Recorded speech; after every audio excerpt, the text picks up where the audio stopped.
Good evening, everyone, and welcome to the Berea City Council meeting, Tuesday, August 19th, 2025. I'll call the meeting to order. And Sean, if you would let the record reflect that a quorum is present tonight. At this time, I would call on Katie Startzman to lead us in the invocation and Pledge of Allegiance. I'm sorry, to lead us in the invocation, and we'll follow with Teresa. Thanks. Thank you. Let's have a moment of silence as we consider the work that we're about to do and our responsibilities.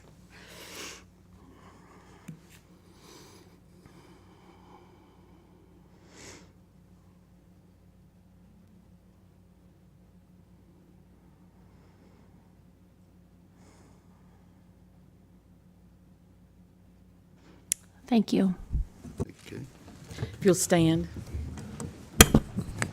I pledge allegiance to the flag of the United States of America and to the republic for which it stands, one nation, under God, indivisible, with liberty and justice for all. Thank you all. The next item on the agenda is approval of the agenda. Is there a motion to approve by John Payne? Is there a second?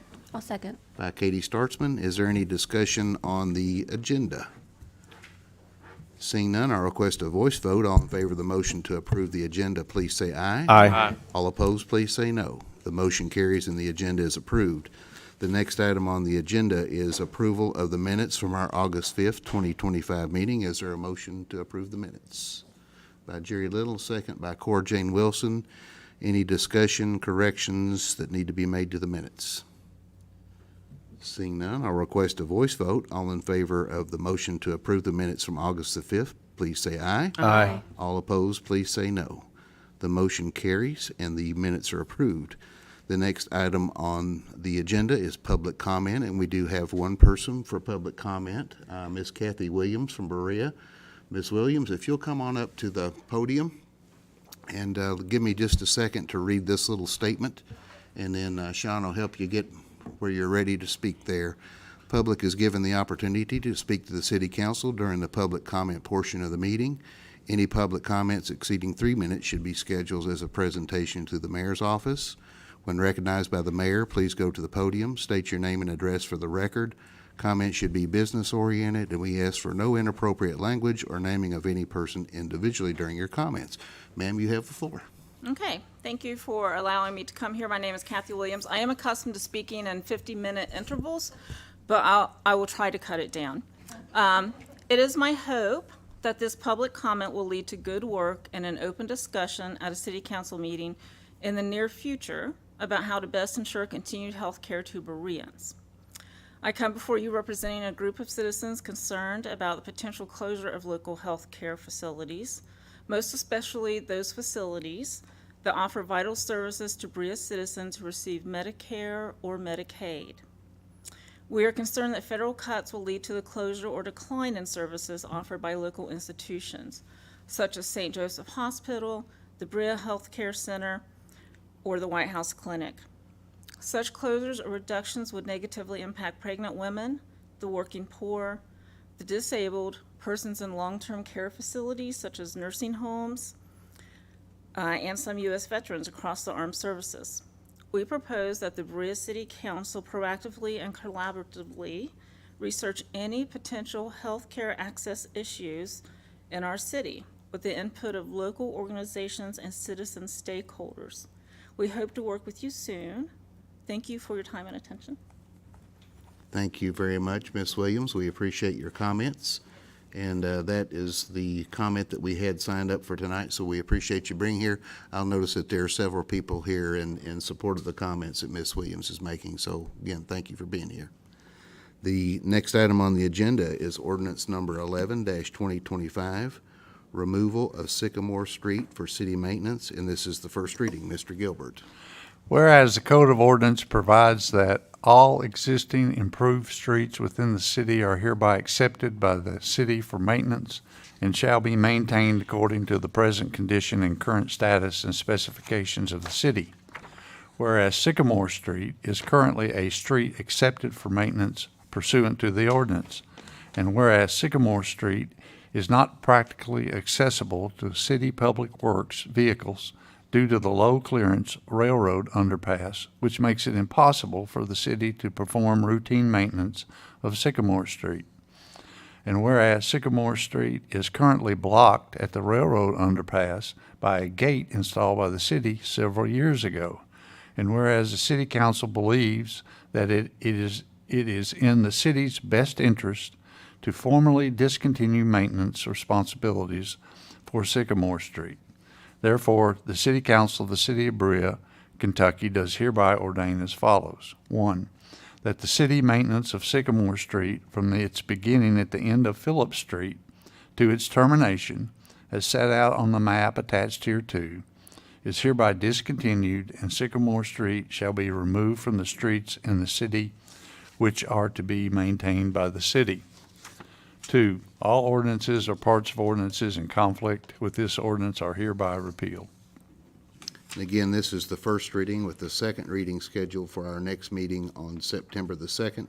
But per past practice, I'll open the floor up for any comments or discussion on ordinance number 11-2025.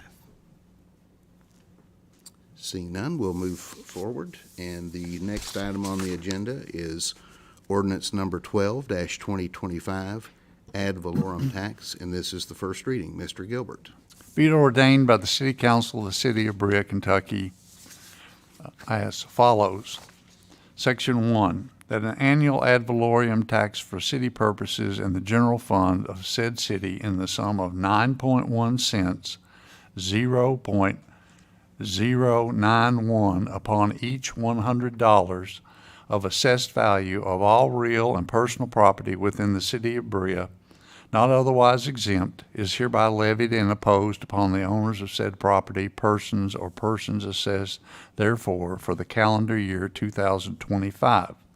Section 2, that pursuant to Kentucky law, an annual franchise tax levy for city purposes in the general fund of said city in the amount of equals 0.25% of the deposits on all financial institutions located within the jurisdiction of the city is hereby levied and imposed on each such financial institution. The remainder of Section 2 and the entirety of Sections 3, 4, 5, 6, and 7 are standard provisions for the collection of the ad valorem tax that is imposed by this ordinance. Section 7, the county clerk of Madison County shall be allowed the commission specified by Kentucky law for making the tax bills and collecting the taxes and filing liens for delinquent taxes on motor vehicles. Section 8, all ordinances or parts of ordinances in conflict herewith are repealed. This ordinance shall be published according to law. And again, this is the first reading with the second reading and enactment scheduled for September the 2nd at our next council meeting, but per past practice, I'll open the floor up for any discussion or questions. I will also note that this ordinance was subject to a work session with the council earlier this evening. Any comments or questions? Mr. Payne. Just as we discussed in the work session, it may be good to reiterate what the average citizen, based on average home prices, would expect as an increase in their property bill from last year to this year. Without objection, I'll recognize our finance director to help with that, Susan Hilton.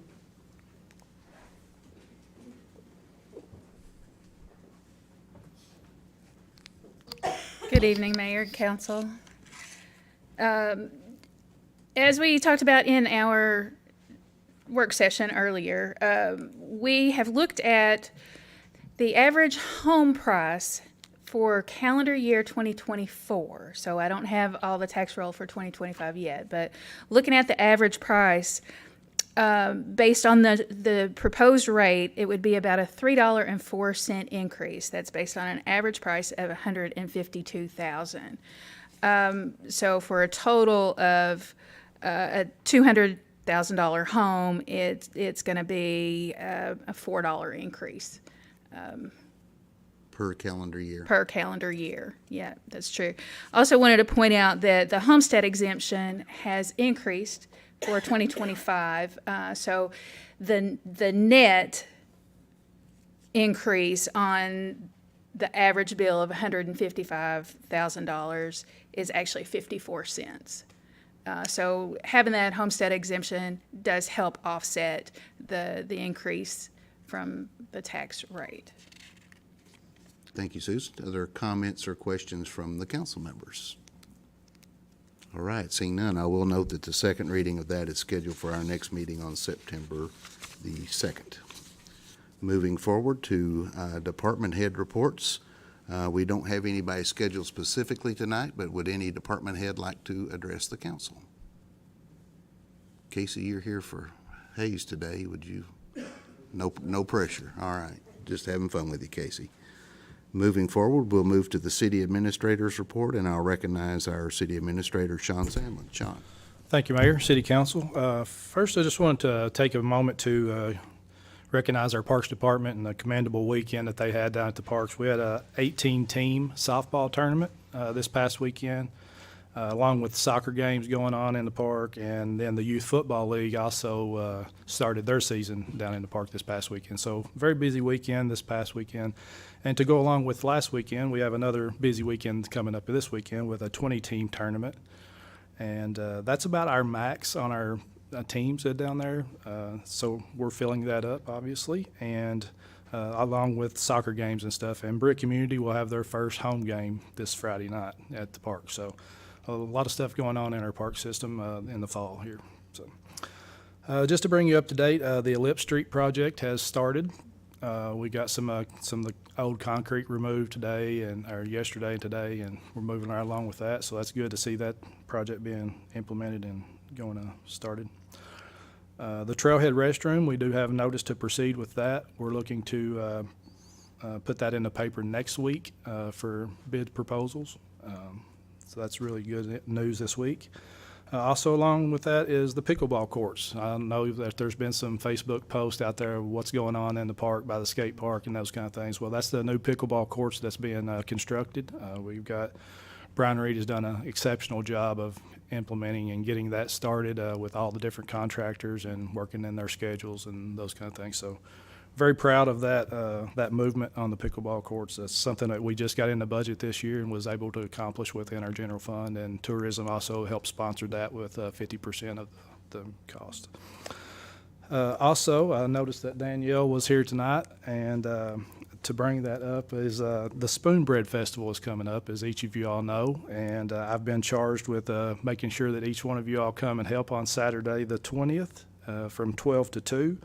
I'll be there, and obviously I would like for all of your all's help to go along with that, supporting our chamber and the festival itself. So last but not least, I wanted to just say a quick thank you to our Berea Police Department. A lot of the times our police department is doing things that you can't really talk about or you can't publicize, and things that we know but we can't share, and they're doing a lot right now, and I just really want to take just a second to recognize the work that they're doing that's not being seen. Hopefully you'll be able to see some of that soon, but they're doing a lot of good work right now. We're really proud of them, so just wanted to say that. Be happy to take any questions that you might have.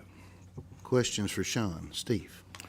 Sean, is it still do we still plan on putting up some signs when we get some of these projects done that tourism contributed to let folks know that the tourism money is going for certain of these projects? Yeah, I don't think we'll do anything on the front side of that, but definitely on the back side when they're complete, we'll have a sign attached to the building, attached to the pickleball courts. Everything that they fund going forward, we'll be recognizing that. Yeah. John? Now that they've got the Ellipse Street path underway, what type of sunset do we have on that project? How long are they expecting to take? I think that's a 90-day project, John. I'm sure the Allen Company would like to get that done sooner, and I have they have full capabilities of doing that, so I don't think it'll be an issue, especially going into the fall of the year where the rain is not so much and that kind of thing. We should be in good shape. Katie? We don't have to go all the way around. Go I around. just had- It's all right. Teresa, get ready. How about a pool update? Pool update, that's a good. So they're starting this week pouring the concrete. They've got the slides installed, the liners installed. We will be this week, might have started today, filling the pool, Priscilla. Did we start that today? Or Yesterday, okay. So we're filling the pool to get that liner protected and to start the pumps and make sure all the lines are, not leaking and those kind of things, all the tests that need to be done. Yeah, so, yeah, moving right along. Yeah, exciting. It's still hot enough we could try it out. Won't Teresa? Right, yeah. Teresa, I told you I was gonna call on you next. You gotta come up with something. Oh, yeah, no, I really do. I saw in Jason's report that the firing range is finally nearing completion. Yeah, so I'm going to say 90%, Teresa, because there is a 100-yard thing that we still got to complete. We've pulled off of that project back in the spring, so we have to let the dirt settle where we filled in, and you don't want to pour concrete on settling dirt. So yeah, 90%. We'll move back on that at some point for just a couple of weeks, but it's very well almost complete. Yeah. And we'll go to Ronnie and then come to Let Jerry. Ronnie go. Hey, does the concrete work go out to 25, or does it stop at the? I think it stops at Laurel Drive. We'll have to acquire some property there. Are we gonna do that? Probably. Before they get done with it? I don't think we have the option to get that done prior to them getting that done, but we have to work through some details with that, but I don't think it'll be an issue. We could probably do that in-house, that much of it. Okay. We'll come to Jerry next. Hey, Sean. I just wonder if something we need to think about, like over the weekend, we had the ball tournaments and all that at the ballpark. Do we need to think about having a city personnel on staff to take care of our bathrooms and stuff? Because, them kids, they stop them up and this and that and the other, and it's really makes us look bad when we got the bathrooms is all messed up, running over, nobody to take care of them.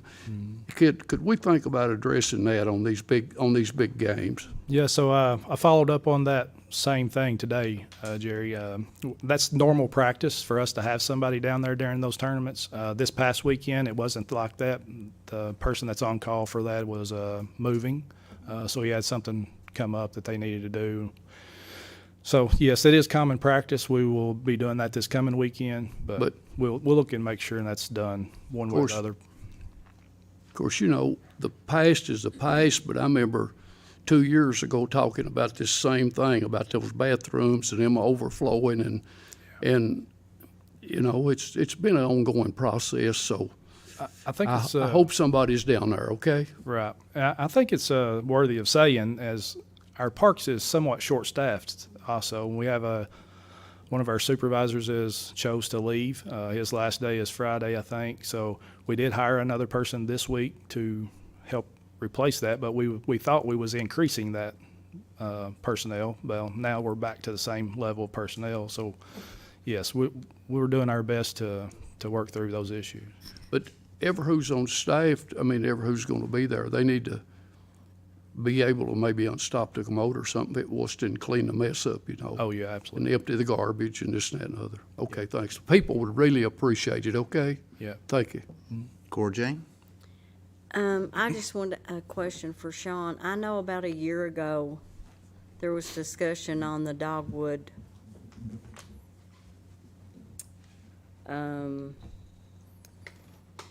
lots that the trailers are parked at. I call it almost a scrapyard, but I know they don't call it that, but it's on both sides of Dogwood. And I understand that there was stuff in the creek just a couple of weeks ago, and that he supposedly got that out, and I understand it's a B4, and I'm not trying to stop any businesses, but a junkyard has different regulations, even with the state, and you can call it whatever you want to. If I owned it and it was mine, I can call it a holding lot or a whatever. But I'm telling you, if you have to pass it every day, it looks like a junkyard. If you have to go on North Dogwood, just about the same. And if I live there, which I live on South Dogwood, I pass it 2 or 3 times a day, or 4 or 5. But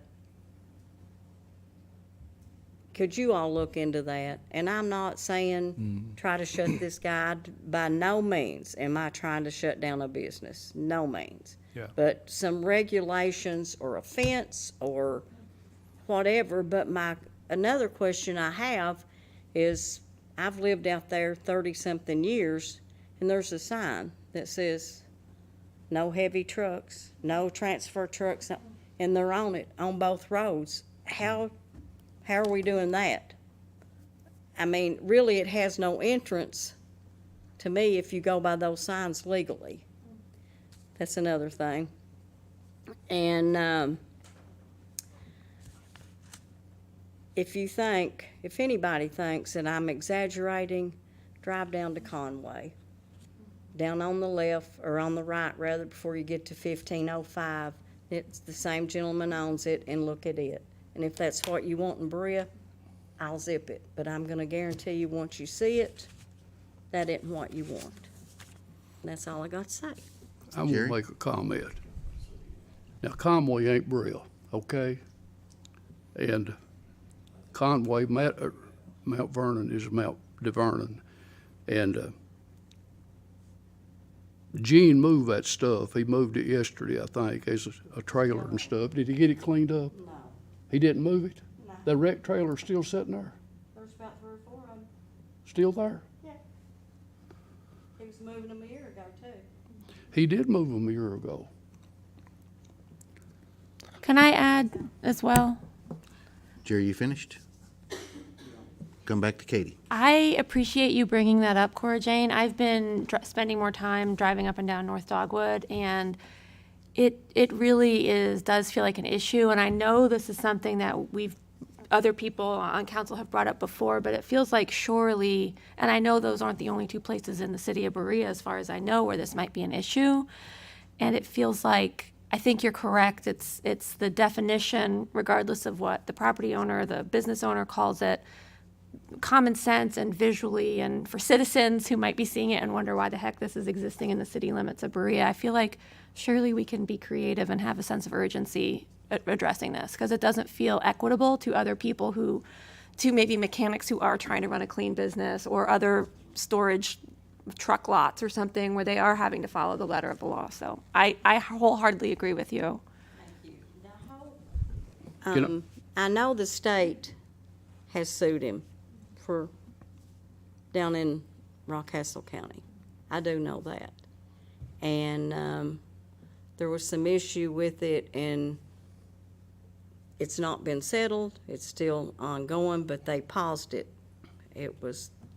I didn't really understand, but that come pretty straight from an authority there. And they keep keen eye on it, because he not only owns that, he owns several of them, and that seems to be, I mean, if you want it in Berea, hallelujah, but I don't. I have to pass it every day. Jerry? I'm not taking up for nobody, but you've got to have business, you've got to have trucks. And anybody that lives on a road that's got commercial entrances, that's zone B4 where that's at down there, and that's the most heavy, that's B4 zoning. When you live on a road and it's got an entrance and everything in front of you is zoned for business, you're gonna have that. You ain't gonna have a residential subdivision. It ain't working. That's what now if you're living on a private street, but that's business on both sides, and it's zoned correctly. If you go back, though, and look at the zoning map, and I'm sure they did it when I-75 came through, it put B4 literally on both sides around Jefferson Street part of the way, and it encompassed everything around the interstate. Well, the interstate's what But, caused I mean, it. that's fine, but what I'm saying, if you want it there, put a fence up. There's some regulations to pure old junkyards. I'll just say I appreciate the comments. We'll definitely look into the ordinances. I know we have some ordinances in place in our towing ordinance for impound lots and different things like that. There's another ordinance or two I think that would apply. We'll look at all of that. We'll bring it to a work session before each one of you, and we'll get some direction after the work session of how y'all want to proceed. But yeah, we'll put something together to bring before you guys. Thank you, Sean. Other questions or comments for the city administrator? Seeing none, thank you, Sean. Good report. For the mayor's comments, I wanted to repeat a couple of things that Sean said because I'm really glad to see both of these projects getting underway. The Ellipse Street Shared Use Trail, as you know, this was tied to some federal funding, and it's taken a long time to get that over the finish line. And Sean complimented Brian Reed, and Brian has been the project manager on several of these projects. It's been really instrumental, but Sean did not give himself credit. He's also, one thing I can tell you about Sean, I don't know how he does it, but these projects, when they seem to be floundering and not moving fast enough, he has a way of getting them over the finish line. And I appreciate your diligence and also Brian's and everybody that was involved in that process. And the pickleball courts, we just got that in the budget in, 1st of July, right? And we are doing that ourselves. We didn't ask for any funding, and I was really thrilled yesterday when I went down and I saw dirt moving already. So that's pretty exciting that is underway, and I know that that's really been in demand from the community. So we look forward to getting the pickleball courts completed and the courts ready to go. And Sean, I think those are going to have lights and 8 courts, 6 courts? There'll be 6 courts, all lit, and I've got a surprise that if we have the budget availability at the end, there'll be a little bit of surprise there. So we're not going to pump you for the surprise. Yeah, I'm gonna hold out on you guys. You guys sit tight, and we'll see if the surprise works out. But again, Sean, compliments to you and to Brian. The pool project is another one that both of you have done a really good job with, getting that over the finish line. I know Brian's been involved in the project management there, and I'll remind all of you, the situation with the pool was a difficult one. The pool was over 30 years old, and it's like any other piece of equipment. It's going to wear out, and it had gotten to the point where it was a safety issue for everybody, not just the kids who are there, but the adults. And the responsible thing to do was to fix it for the next 30-plus years, and that should be the outcome. Brian showed me some pictures today of the pool getting filled and the new slide, and that's pretty exciting. So I appreciate both of you all and Priscilla as well on that project, everybody that's been involved in getting that over the finish line. So a lot of good things happening in our city right now, and I'm proud of all of you for the work that you're doing, and I'm grateful for that as well. The last thing I'll mention, Sean mentioned the Spoonbread Festival, and I think it's up to all of us to help promote the Spoonbread Festival. So my challenge to the council members is come and serve the spoonbread. If you've never done that, we have a really good time.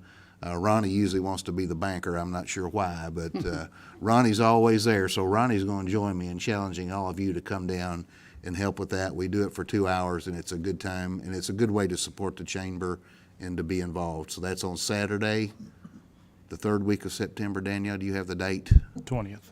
The 20th, Saturday the 20th from 12 to 2. And you can come early if you want, right? So, but I challenge all of you all too to invite people that you know to come to Berea, because it's a good way. I've already invited my sister-in-law and her husband. They're going to come. So all y'all get a couple of folks. 200 volunteer spots. So if you want more to do, Danielle can find the work for you. And that's a good point, because if anybody in the community or anybody that you wants to volunteer, they can see Danielle at the Chamber of Commerce, and Danielle will find them appropriate work for the weekend.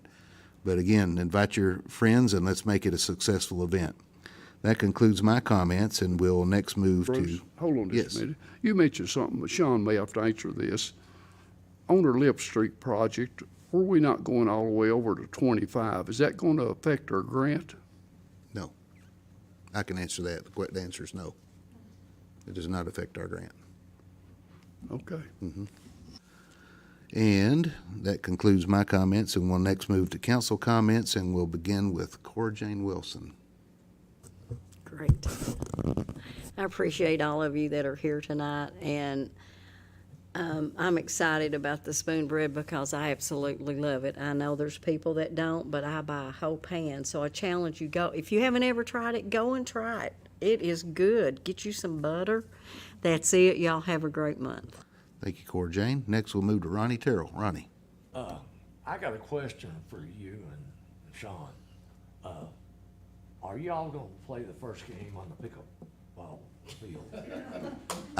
I really think you should. It's actually already on the big board for it to be you versus Jerry. He ain't able to do that. All right, thank you, Ronnie. And next we'll move to Steve Davis. Steve. I want to thank, is it Miss Williams that spoke tonight? Thank you for bringing that in front of us. I'm a board member at White House Clinic, so I'm very aware of the issues that are before us. I also want to thank, looks like I got some mail here from Bria Home Village has got a fundraiser coming up in September, and also Room at the Inn. So we need to get out and support those nonprofits in our community that do so much good work. Thanks. Thank you, Steve. Next we'll move to John Payne. John. I'll echo those sentiments. Thinking about Spoonbread, it does remind me that this is the season of events from now until Christmas. We're going to have something going on just about every weekend. We just finished up with the Celtic Festival. Suna Fredrickson said that it went over very well this year. Great attendance. I believe we've got the Battle of Richmond coming up this weekend. I encourage everyone to go to visitberea.com and check back often, because there's lots of events coming up. And of course, in about 4 weeks, we've got the Spoonbread Festival. That's all I've got. Thank you, John. Next we'll move to Katie Startzman. Katie.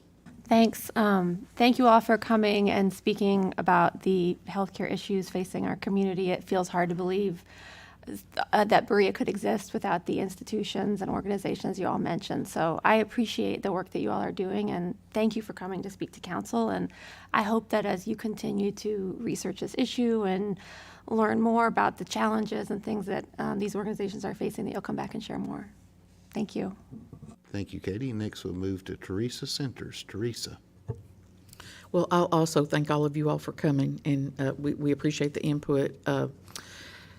The reports that we got from department heads were very good this month, and I wanted to mention, because I wasn't aware, that Eric Baker has retired from the Streets Department. I want to congratulate him, and Danielle, we'll all try to get down there and sling some spoon bread for you. Thank you, Teresa. And for the last word, Jerry Little. Jerry. All right. Jerry, now's your chance. All right.